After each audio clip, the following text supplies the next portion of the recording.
မကတက်ပဲစင်ပေါ်မှာပြိုင်းပြတ်တယ်လို့ကနေလို့လူပြောများနေတဲ့အင်းမြတ်သူမကတက်ပဲရှင်တို့ကနှင်းစီငိမ့်မှာကခဲ့တဲ့မိုးယူစင်တို့မိုးပြပြမောင်တို့ဖူးစုံတို့အားကြကမကြီးမငယ်နဲ့ဝင်ကနေတာကတော့တင်းဥဆောင်မင်းသမီးအင်းမြတ်သူပါအင်းမြတ်သူဟာခုဆိုစင်ပေါ်မှာမကြီးမငယ်နဲ့ကနေတာဟာဂလန်ဂလာနဲ့ပြိုင်းငက်ကြီးရေးစက်မှာငါးပန်းတလူကနေလို့လူပြောများနေတာဖြစ်ပါတယ်မြန်မာကားမှာကောင်းကားချီလန်ပါပြီးမိအင်းမြတ်သူကတော့ကောင်းကားချီလန်မကျိုးလို့လူတွေကဝေဖန်ကြတာပါအင်းမြတ်သူဟာရှကုတလောမှာပရိသတ်တွေကိုဖျော်ပြနေတဲ့ရွှေများနှစ်တဲ့မင်္ဂလာအငိမ့်မှာခေါင်းဆောင်မင်းသမီးဖြစ်ပါဝင်ထားတာပါ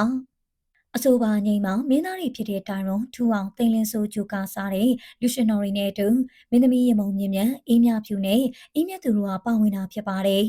ဒီငိမ့်ဟာတစ်ခေတ်တစ်ခါကနေတိုမင်းမော်ကုံထွန်းထွန်းကြော်ကြော်ပူရဲ့နှင်းစီငိမ့်ပုံစံမျိုးကိုအတူယူကလိုက်လုံနေတာဖြစ်ပါတယ်ဒါပေမဲ့လည်းဒီငိမ့်ကအရှင်ခေတ်ကနေတိုတို့မင်းမော်ကုံတို့ရဲ့နှင်းစီငိမ့်လောက်မရှိဟာသလိုအေးမြတ်သူကလည်းအဆက်ကလန်ကလာနဲ့ပြိုင်းကြီးပြန်တယ်လို့ကပြနေလို့လူတွေကြားမှာပြောနေကြတာပါတချို့ကတော့ရုပ်ရှင်မင်းသမီးဟာအကာမင်းသမီးမဟုတ်လို့ဒီလောက်ကားထတာကိုပဲတော်နေပြီဆိုပြီးချီးကျူးနေကြပါတယ်